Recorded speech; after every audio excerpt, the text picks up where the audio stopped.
it is Monday. It is Mentorship Monday. Hello and welcome. My name is Nozipho Shabalala, and I can't wait for us to get into this really exciting conversation today. So let's see who's online with us, who's here. As always, Ave Tandra is first off the mark. Hi, Ave. Cindy, hello. Itlaoye, I hope I'm saying it, Itlaoye. I hope I'm saying it well. Tiamo, Nondu, hello, Alwande, Nati, hello to you guys. Randy, and Fizz, nice to see you again. Sizinka, nice to see you. Takani K, beautiful picture, by the way. Elma's here, so I'm going to, guys, I love a guest who's on time.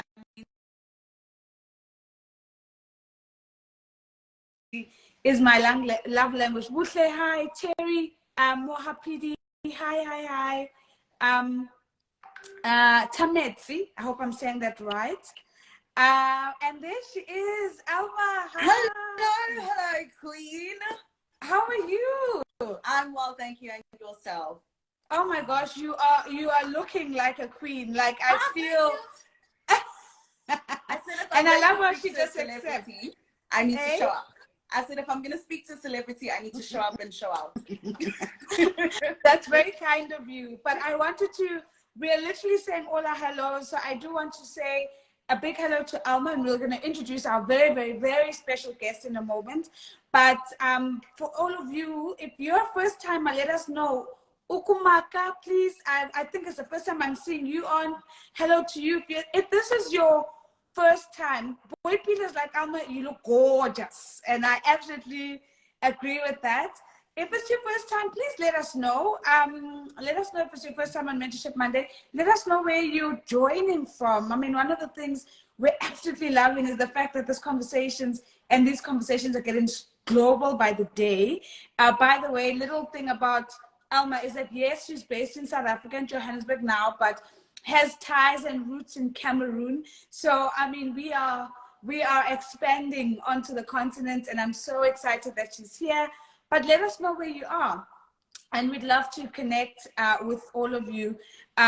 So, Godfrey says, "Whoa, you're live with Nosy." Godfrey, don't make me blush.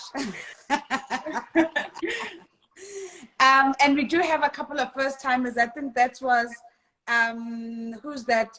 Uzamaira says, I am in South Africa. Terry says, I'm in Kenya. There is Shama, who's in Botswana. And Shama says, can't wait to host you in Botswana. Invite me, guys. I'm traveling again from June, July. So June, July, I'm happy to get onto a flight. So do let me know. Who's this in Nigeria? Augustina says, hey, ladies, I'm in Nigeria.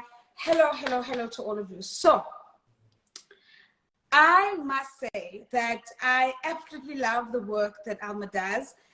One of the things that I want us to talk about is something that just caught my attention when we were exploring, what could this conversation be about?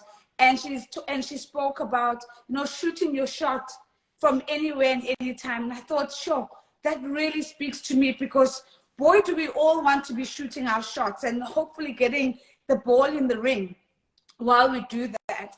And to be able to get somebody to come and talk to us about our mindset, how we do it, knowing that we're not going to net the ball every single time, but how do you go back, do the rebound, and I think it's called a layup. I used to play basketball many years ago, and go back and you do the layup and you shoot your shot again.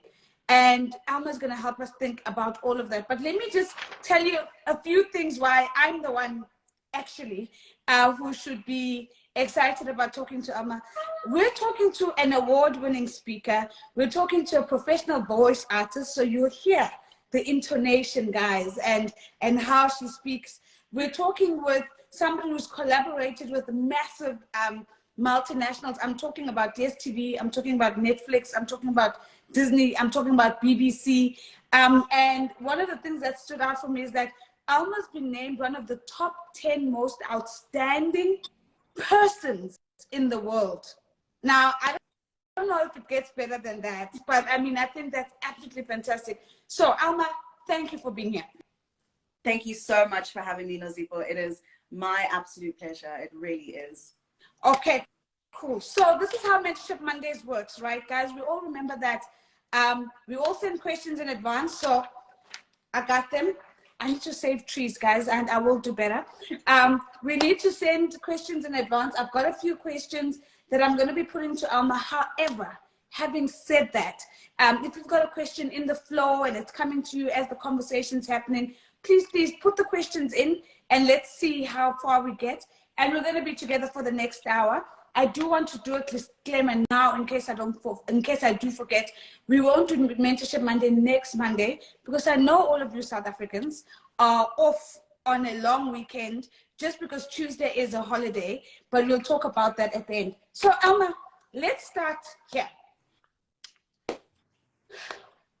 When I know, for you, the concept of shooting your shot, what does it mean to you? And why is this something that you are, sought after to speak about? What does shooting your shot really mean for you? 100%. Thank you so much for that question. So shooting your shot for me is a belief system. It's a way of life.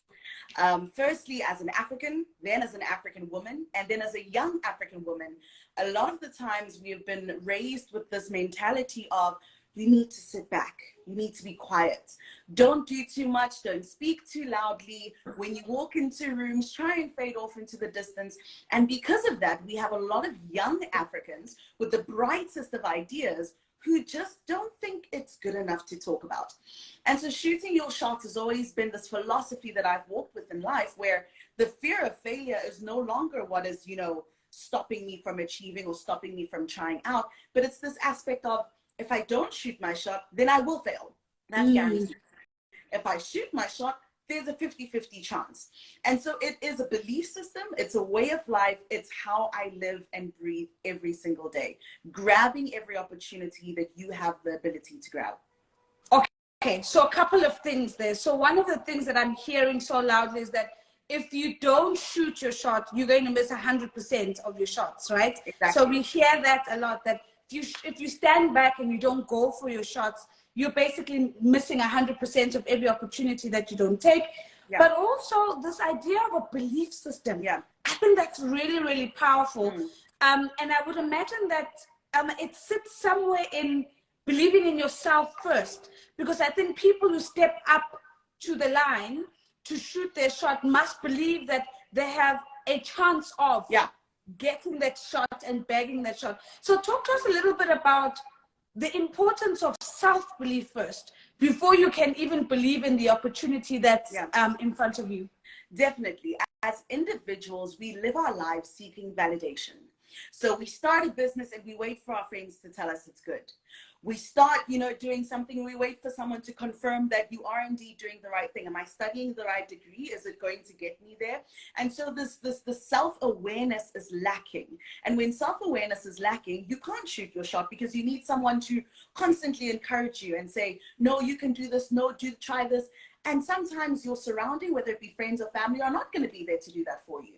And so you need to take that individual look towards yourself, look at yourself in the mirror and say, wait a minute, I'm good at what I do. No, actually, guys, I'm brilliant at what I do. Become your own cheerleader. Have the ability to tell yourself that you are excellent. And so when you are putting yourself out there, you're not doing it because someone told you to. You're doing it because you genuinely believe you are capable, willing, and deserving of that opportunity. Okay. All right. So I want to, there's a lot of Pretorians here. I'm seeing even Tats is on. So as a former Tikkie myself, I'm happy that that's happening. But let's just take a couple of steps back. You've spoken about two things that are really powerful. One, I don't need the validation of others, or I should not need the validation of others. And secondly, I can be my own cheerleader. Yeah. Why do we get stuck though at that validation piece? Because I would imagine that it's really hard to, people are generally going to caution you away from either things they haven't done or things they haven't seen being done. And how do you then separate the noise between, well, that's the projection of their fear and their fear of the uncertain and the unknown, and this right here is me shooting my shot. How do you filter between those two messages that are probably playing around in your head? So I would split that up into two things, which is comparison and then definition of success. So unfortunately, we live in a society where we are comparing ourselves to every single Tom, Dick, and Harry, even though Tom was not born from the same township that I was born from, even though Harry did not go through what I went through in life. You know, Harry's got parents who are giving him 1 million rand just to look good. And so we are comparing ourselves, and this is again social media, to these standards that we believe are success. And in that, waiting for self-validation is for someone to tell you that, oh, you know what, you're getting as good as this person, or shouldn't you be doing what this person is doing? And so you miss out on, but what does Elma want to do? And with that next definition of what is success, as individuals, you need to define success for yourself. I feel one of the biggest mistakes that we are making is that we are, again, like I said, finding success in what everyone else is finding success. Your success might not be financial wealth. Your success might be impact. What does that mean to you? That means your journey does not look like the person who's buying a Porsche's journey. That means them buying a Porsche and you not buying a Porsche is not a lack of success on your part. And so we need to grasp the idea and define success to ourselves. Once you define success to yourself, you are shooting your shot according to your own domain, according to what it is that you want to achieve, not according to what everyone else wants to see you do or what you think you should be doing. I don't know if that provides a little bit more clarity. It does, because so I want to just say, guys, I'm taking notes. I'm sure you've seen me here. It doesn't happen often that I'm literally, I'm scribbling as I'm speaking. But here's the thing about comparison, because I think it's such an important place where we often get stuck. My experience is that as human beings, we always want to answer the question, am I doing okay? And the only way we can answer that question is that we look around us to try and go, what is okay? What is, what does okay look like? And then we begin to pit ourselves against that. And in addition to that, I think it's the thing that often holds us back from doing the things that have not been done, because you look to that place and there's nobody there. So how do we begin to see the shots that have not been taken as an opportunity? So to be able to see the blank space as the place you should go, instead of looking where everybody else is and then trying to compete or outcompete others in a race that actually maybe it's got nothing to do with you.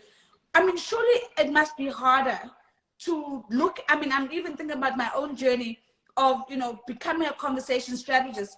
I came up with the term, nobody was calling themselves that. But how do you get the confidence to look at a blank slate and say, that's not blank, that's just waiting for me? Yeah. The blank space is where in the opportunity lies. And so, like you rightfully said, we're looking at these things that are growing and we're looking at what society is gravitating towards, and we're thinking, okay, that's surely where we need to go. But in the blank space is where the opportunity lies. And thus, again, this comes to the idea of looking at a mirror, looking within yourself. What can you offer? Is it being offered? Is it not being offered? If it's not being offered, you need to brand like no tomorrow. As you were saying that question, I was just thinking about you being a conversation strategist and how you really were the first person to do it. I remember following you back then when you had 1,000 and something followers back in the day. And there was no Zipo doing conversation strategy in a way that I had never seen it being done before. And correct me if I'm wrong, but you didn't start off in BBC, right? You didn't start of where normal conversation strategists start, which is in the journalism industry, and then build their ways to hosting events. You started as an individual. And so it comes back to courage, the courage of shooting your shot and the courage of believing that what you are good at is good enough for people to want it. Because if you never believed in yourself as a conversation strategist, no one else would have. And so I always say that when I walk into a room, I want to speak with such confidence and present myself with such confidence that everyone knows that, whatever she's doing it right. even when I am myself, I'm not sure. There's just the way that you show up about yourself and what it is that you are doing. If you are a baker, you are showing up and you are explaining your brownie as the best brownie that has ever been made in the world. If you show doubt, if you start to doubt yourself and you say, so I just started baking brownies, I'm not really sure if it's that good. You know, you might like it, you might not. It's okay if you don't. You're creating what do I call, like a cloud of doubt over yourself. Confidence, courage, do it. See what happens. Yo, okay. Again, I keep paraphrasing because I think it's important we don't lose stuff. I've just seen my sister Penny Lebeyane. Nice to see you, sis. The courage to buy into your own story. And I kind of feel like you've taken me back to a place, actually, I mean, you've taken me back to a place in high school where that for me was probably one of the biggest pieces of input I got from a teacher who just came up to me and said to me, you are destined to do great things. But what I need you to do is you need to buy into your own story. Yeah. And as Yangi is saying right now, it's exactly what you're saying. It's courage, it's confidence, and then it's doing it, right? The issue with how we frame things, and you've done it so beautifully in how we discredit ourselves in trying to build credibility. We are in the same sentence discrediting ourselves. Exactly. How do you break out of that? Because I think sometimes people confuse humility. So like, I want to come across as humble and I don't want to come across as arrogant and full of myself. But in that humility, they minimize themselves and they take away from the very thing that they're trying to build. So how do you get it right, Elma? How do you strike that balance that when you step into a room and you start speaking, people hear courage, people hear conviction, and they don't hear arrogance, and they don't hear a person or an ego or self-importance? How do you strike the balance? So where I find my courage, and like you already sort of alluded to it, is there is courage in your story. Regardless of what story you have, people find their courage, they find their support in the in the story that you have. So whenever you think of a brand, if you think of someone who owns a company right now or someone that you are loyal to, you buy their makeup products. It's because you know their story. You know that they started off by making, makeup products in their backyard, and then they grew up to opening their first store, and then they now have a whole mall that is dedicated to their makeup. People want to know your journey. I think one thing that we are afraid of is being vulnerable enough to say, this is my journey and this is my full journey, not the 30 months or not the, the 1 year in which I have been thriving and striving and living my best life in Dubai. Here is my holistic journey. Therein lies your courage. Therein lies your support. So as young business people, as individuals, when you are talking about your brand, when you're talking about who you are, don't be shy to share your whole story, because there people can relate to it. No one can relate to perfection, literally. And that's the one thing that we are constantly trying to show to the world, is that we are perfect individuals. And that's not relatable. I can't relate to you if you've never made a mistake. I can't relate to you if you've never failed. I want to know that you have. And then I want to know how you made your way out of that failure to where you are right now. And even if you are still in that failure, I want to know that you're not staying in that place. I want to know that you're saying, guys, I sold my first product and no one showed up to the sale. But guess what? Next time, I'm going to brand. Next time, I'm going to partner with this company. Next time, I'm going to do this, do that, do that. Let us know the entire story and don't be afraid of it. And you know what? I often find that part of the challenge with that is that we invite people who have made it, and we're not oftentimes willing to give platform to people who are still in the midst of surviving. And so our bias towards the I made it story oftentimes also means that the people coming to share their stories feel that that's the story they need to tell. Yes. Whereas what I'm hearing you say, and which I agree with, right, is the idea that I am the sum total of all my experiences, including the moments where I was standing still, including the moments where it looked like I was regressing, including the moments when nobody showed up, including the moments where I had no answers, because that sets me up for the next chapter of my story. And I absolutely love that. And one of the things I was saying to my team, I'm like, guys, literally 9 days away from having a baby. And I was saying, I desperately want to go and get invited now in this stage to speak about how work-life balance actually doesn't exist. But, people don't want to invite a 9-month pregnant woman onto stage to talk about the reality of motherhood and being a professional and so on. What will happen is that once the baby's a little bit older, everybody then turns and goes, come and tell us how you survived it. And I think we need to get out of the story of survival and also talk about the story of surviving. How do I thrive in my surviving? Yeah. Anyway, guys, this is not about me. Let me get to your questions. Someone just comment says, yep, inviting prep to have made it, people who have made it. No Dakar girl who smelled dirt because they are in the process. I love that, because we don't invite people in the process. Yeah. We invite people in the outcome of the process. So I absolutely love that. So I just wanted to set the scene, guys, just with a few questions. I wasn't taking over. I do want to now get to your questions. Here's a question from Tasha, from Akona. Akona goes by the name Akona Dreadlock Princess. And Akona says, what are some of the ways that you identify opportunities that may not be immediately obvious or visible? So it's those shots where you're not seeing the net there, waiting for you to sink the ball, but you have a sense. Your gut is telling you that there's something there. So I'm kind of saying, how do you know for sure that actually I should actually go and look at that? I've got two things. As you were asking that question, I'm debating in my mind, because I've got two answers that are completely perpendicular to each other. And one of them is that saying, it's a song that all things are working for my good, right? And in that, the mentality is that you can honestly turn any connection to work for your good. And I say this at the same time, I'm going to go back and say something else. But in that, when you know your vision, when you know what it is that you want, you can approach a company and brand your suggestion in a manner that fits their values and their missions and their statements. And so a lot of the times we disqualify ourselves. We say, I can't go to the Motepe Foundation. They only fund big companies, right? They're not going to fund an individual like myself. But you miss that opportunity of, as a young female youth business owner, if I approach them and I tell them that here I am, an African entrepreneur doing A, B, C, D, there is a chance that they might be interested in what I have to offer. The second thing that I want to say is intentional networking. A lot of the times, and this is for young people, and I know that they are tuned in, we have been told to network, network, network.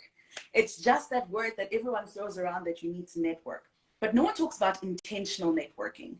Networking in general just means going into a circle and telling absolutely everyone, or trying to speak to absolutely everyone.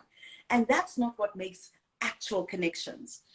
Intentional networking is saying, Nosipo is a conversation strategist. My company is Elevate Africa, and we train public speakers. Therein lies a connection that I want to connect with Nosipo, because I know that we have aligned values. And so when you are looking for companies and individuals to connect to, find where the values align, find where the mission aligns, and in there will be an opportunity, depending on how you word it, depending on how you brand it, and depending on how you speak about yourself. Sure. Okay. So I love that. And by the way, I'm waiting for that proposal so we can have that conversation. It makes a lot of sense. So there's a lot of questions here. I want to pick up a question from where Fizz is saying, how does one's relationship with failure impact on their outlook of success? So how does the way you connect with failure, the way you see failure, the way you frame it, how does that impact the way you then see success? Yeah. again, very good question. Failure is something that, like I said, I can't relate to someone who hasn't failed. We've all failed. Everyone here has failed. And how you phrase or how you look at failure determines how you move on from failure. If failure is that factor that makes you stop dead in your tracks and say that I am not worthy, I am not good enough, I'm not going to make it, then that is literally where you are going to stop. If failure to you tells you that, okay, the more times I fail, the more times I know what I should do right, because at least that's one option gone. I know that that's not going to work. So now I need to try something else. We need to stop looking at failure as the opposite of success and start looking at failure as a part of success. You cannot reach success without going through failure. And so just by having that mentality, every time I am hit with failure, it's a thing of, okay, that didn't work. Let's see what does. It's not, that's it. It's over. I'm not good at what I do. I am terrible and I will never be good at anything. No. Change your mindset about failure. Failure is not something to be afraid of. Failure is a part of life. If we did not fail, it would be scary. It really would be a scary world that we live in. And so failure is your way of being guided. It really is. I mean, right now I'm thinking about the analogy of if you've lived in a farm with like lots of sheep, there's a sheepdog.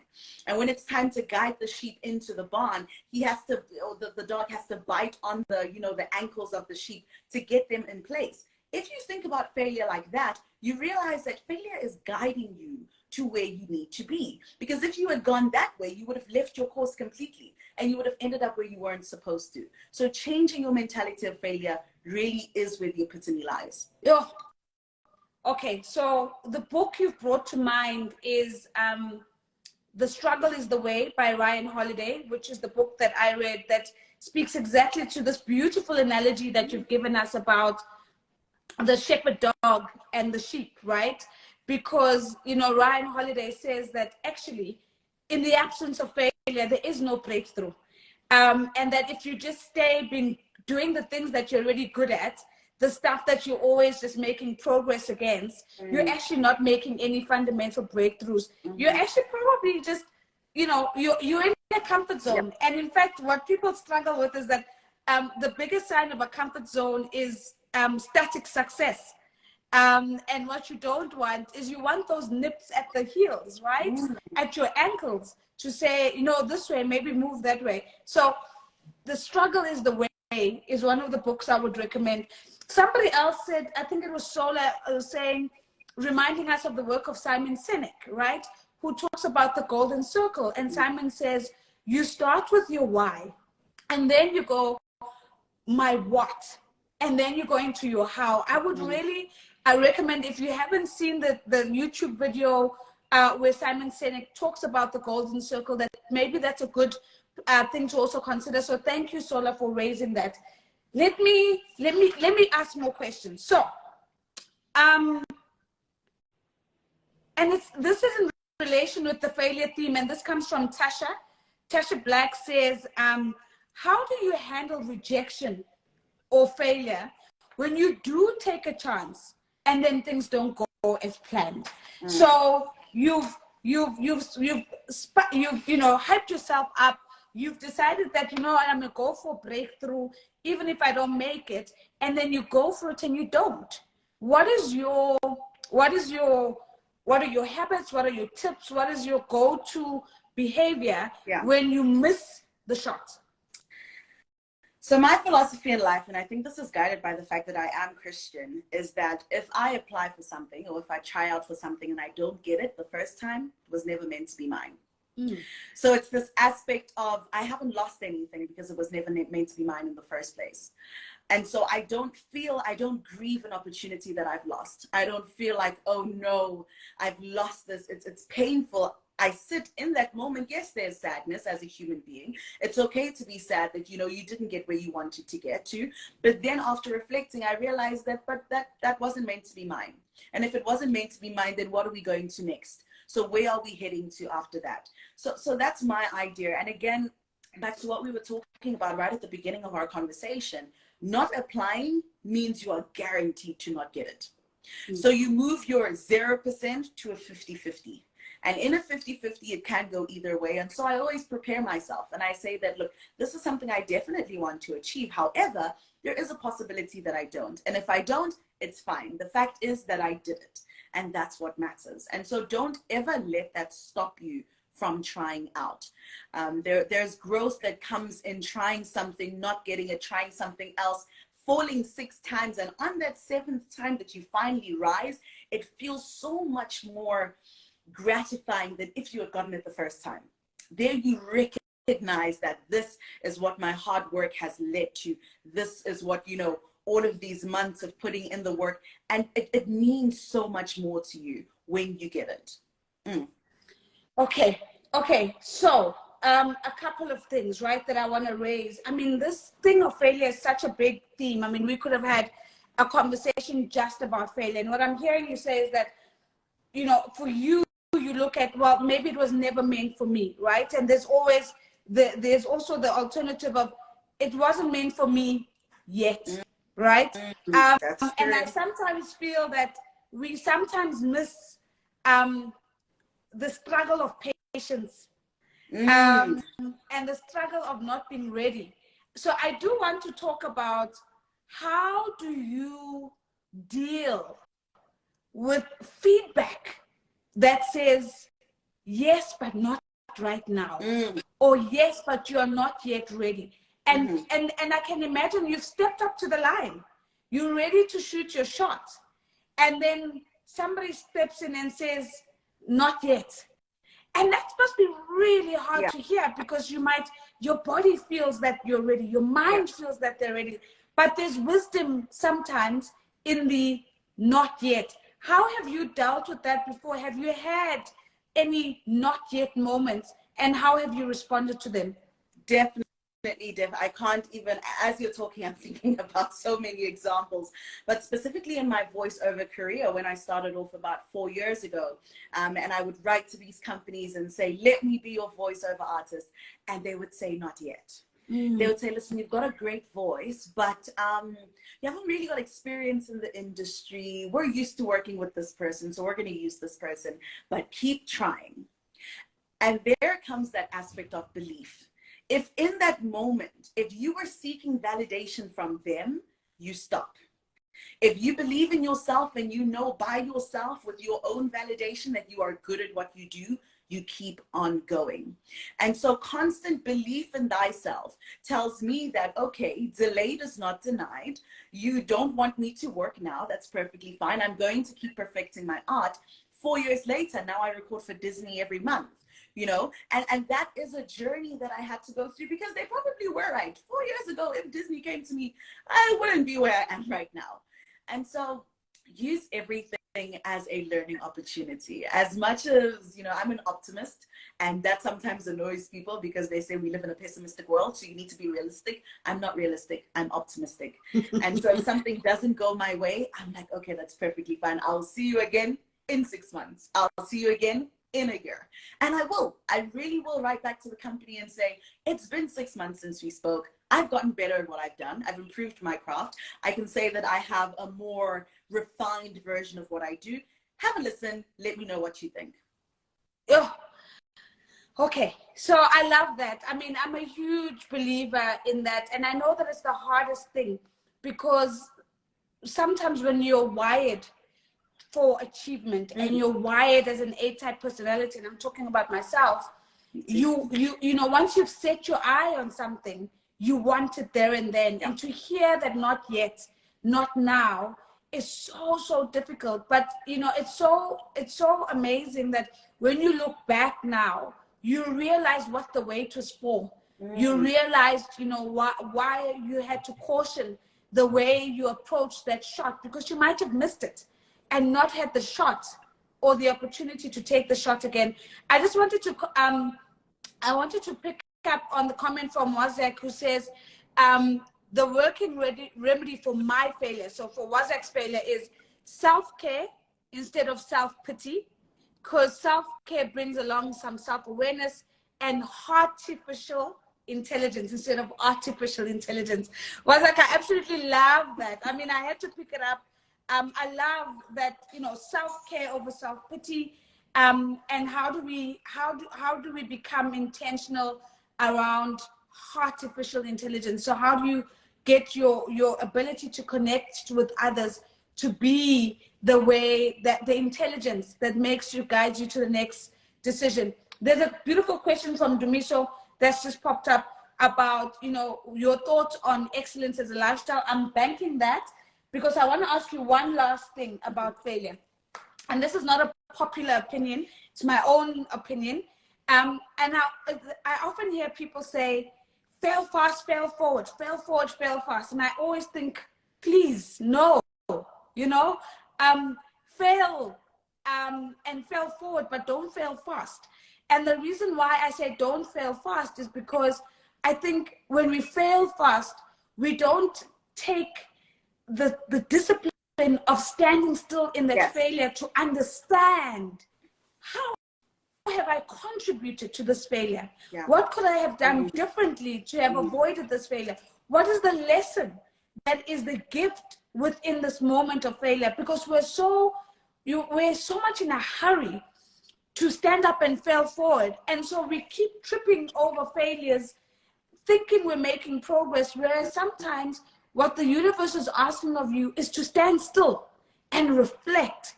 And to reflect honestly, right? To not only reflect externally in terms of how him or her or that condition or that environment contributed to your failure, but how did I contribute to my own failure as well? What are your thoughts around some of this sexy language around failing fast and failing forward? And perhaps my question to you is, how important is reflection in the process of failing? Reflection is vital for growth. I'll start there. Without reflection, you are failing and you are stagnant in your failure. You don't know what you've done wrong. Of course, the blame is not you, it's everyone else. And in that, you are not growing. You are not changing. You are not improving. You are not developing as a human being. You're going to keep making the mistakes over and over again. And when it comes to these, you know, these flashy sayings, everything can be a slogan these days. So if you say failing fast, you know, everyone says, yes, let's fail, let's go, let's move on. But you're missing the opportunity, like you said, of reflection and of learning. We live a life that requires learning on a daily basis.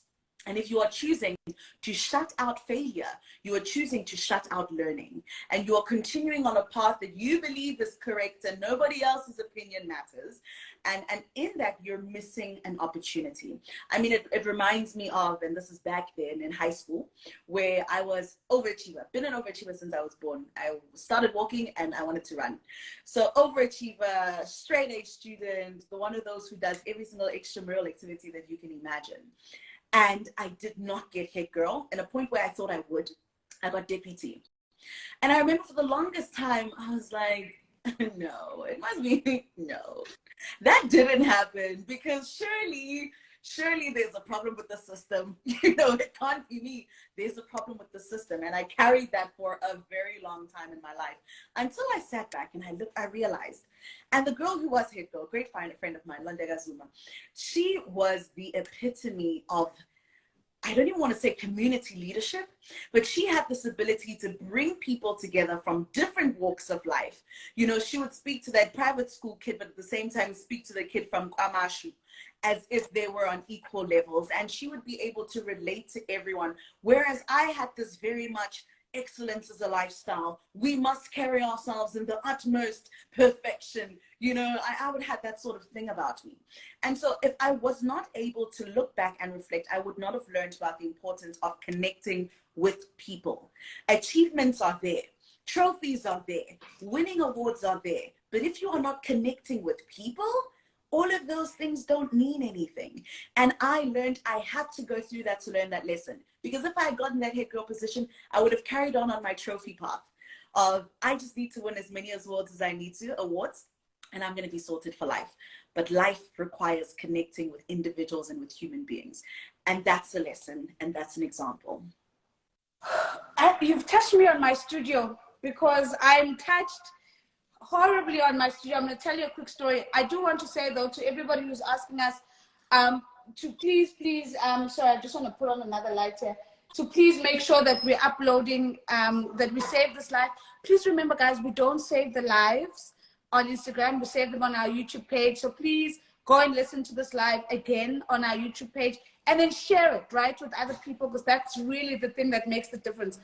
So here's my story, Elma. That's your story. I also got deputy, and I was also in absolute shock.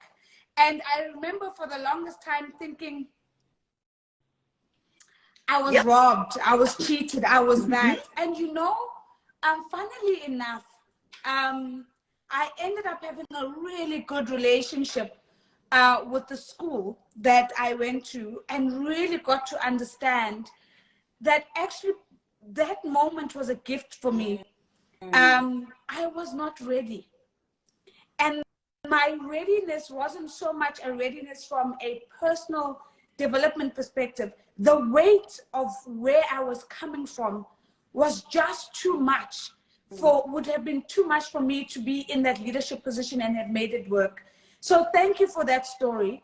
And again, I get so excited, guys, when I see my former boss on our live. Mam Pumzile, thank you so much for being here. So thank you very much for that story. But I do want to also highlight something that you've said, and this is the idea that everything worth earning and worth winning it at doesn't always have a trophy.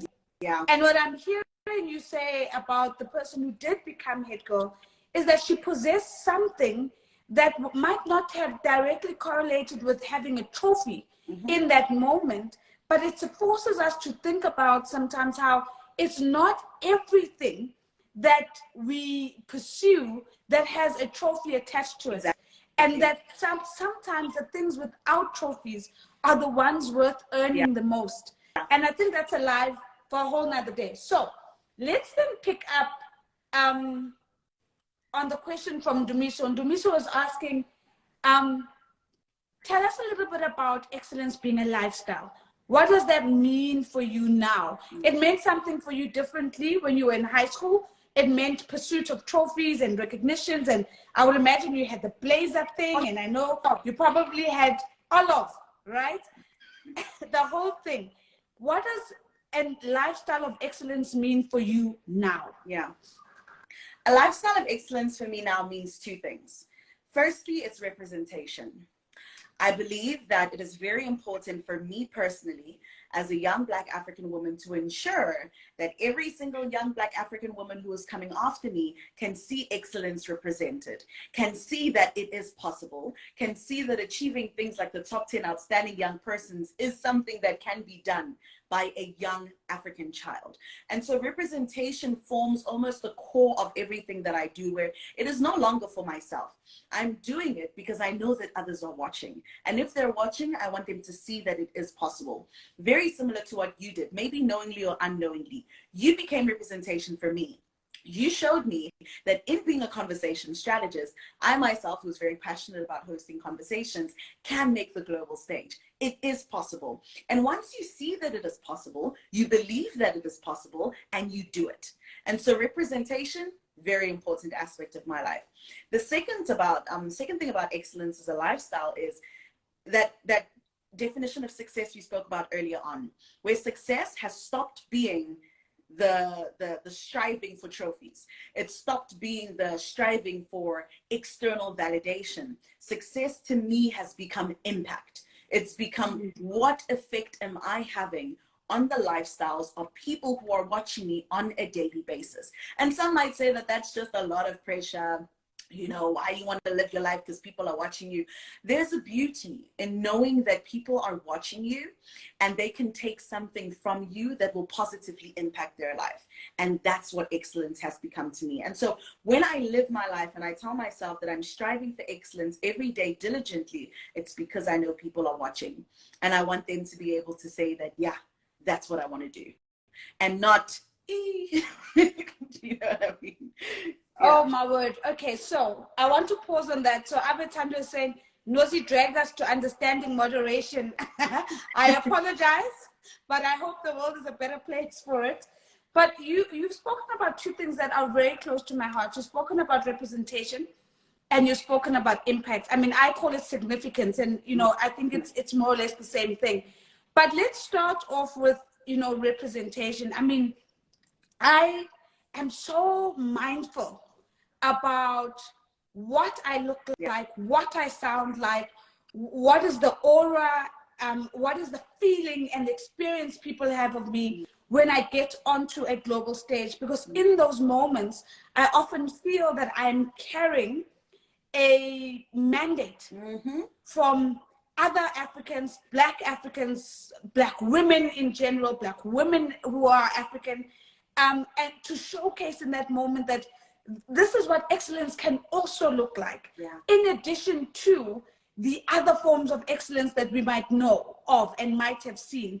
And so representation is something I take absolutely seriously. And that's why I always say that when you have been given a platform or a seat, what does you making it count really look like? What does you making it count sound like? And how does that inform the work that you do? So I'm completely moved by what you're saying. And I just saw a really good friend of mine, Tanya Habimana, who's one of the lead anchors at CNBC Africa, has also joined us. And Tanya, a very big hello to you. So representation matters. And it's one of the reasons when I get invited, especially to European stages where I know that people are all going to be wearing navy, gray, and black suits, I will go and wear an African kente material, orange and red, just to say, we're here, right? And I will be very deliberate about how I show up for the moment.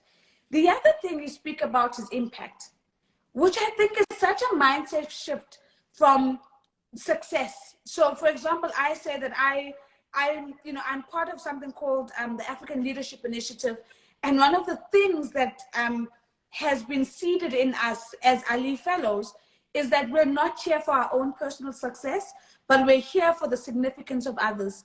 And that there is a way of living your life so that other people can say, because Elma lived, because Elma did this, I therefore could do that. And I think that's really powerful. So I just want to thank you for those two really massive contributions around tuning into your representation. What is the mandate you're carrying in the moment when you step into spaces that other people are looking to you to represent them, but also what's it going to take for you to live a life of impact or significance rather than living a life of just success for your own self. So, sure, guys, I can't believe we've got 10 minutes left. So you have gone through the TEDx experience, right?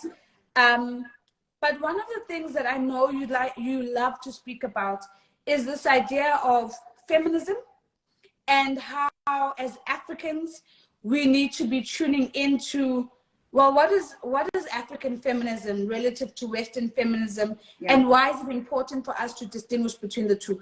Talk to us a little bit about that. Firstly, what is your understanding of feminism and how do you live your feminism?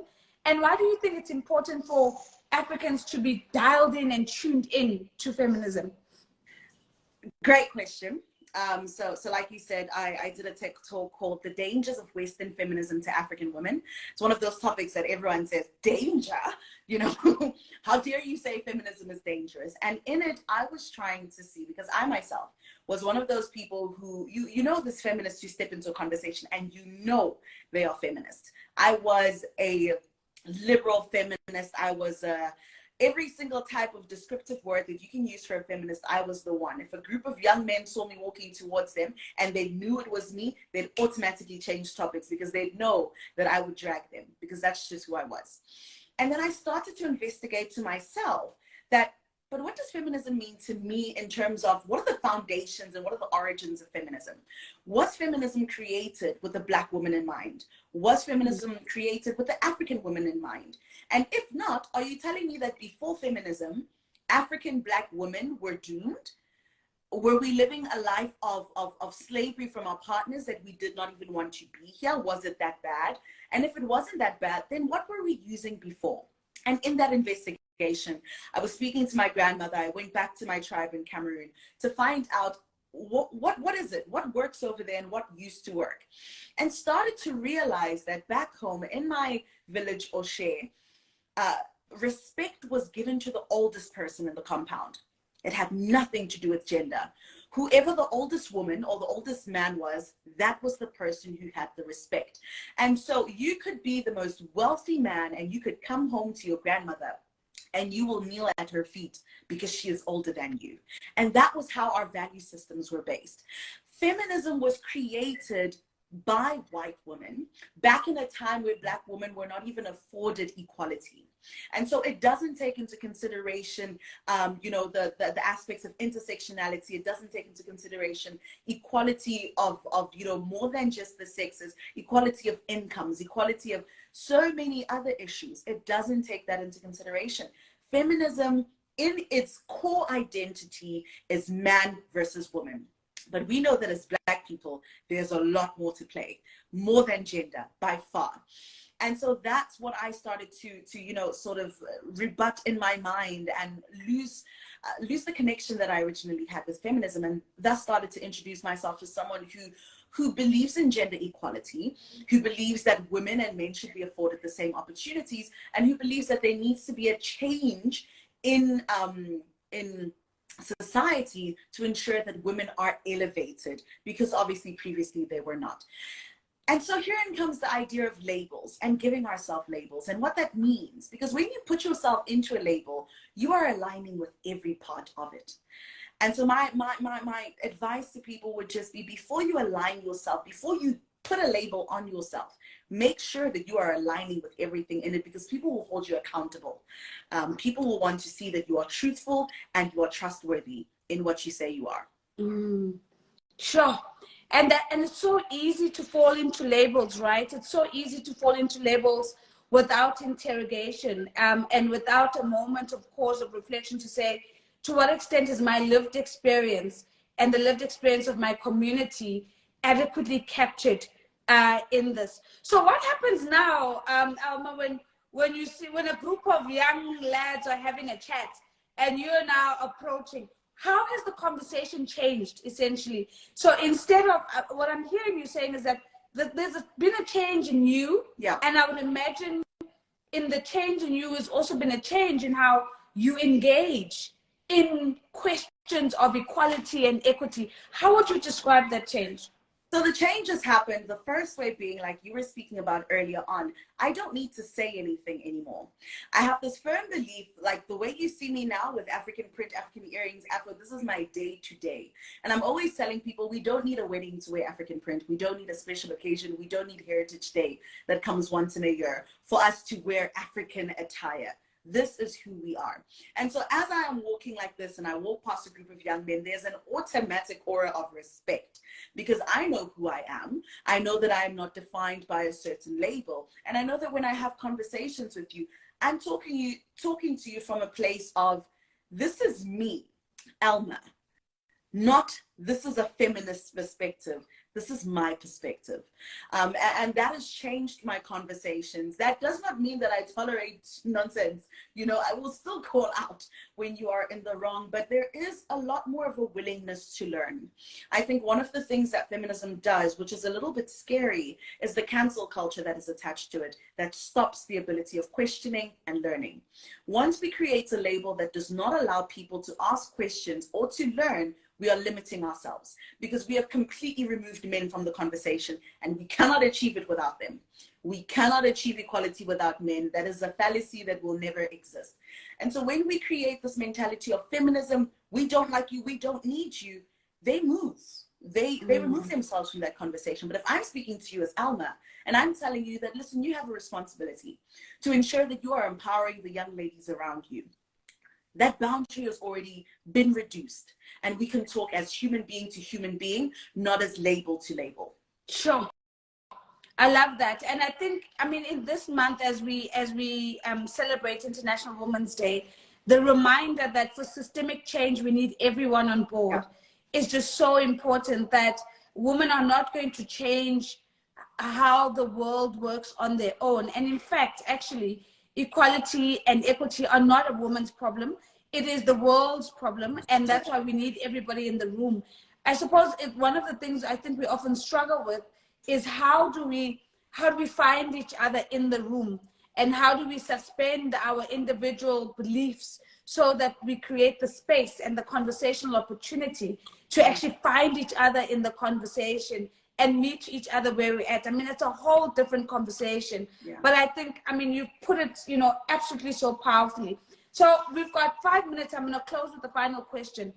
So I had the opportunity this past week, to the shock of many, to actually go and attend 2 events, which is a lot for a person in the state that I am in.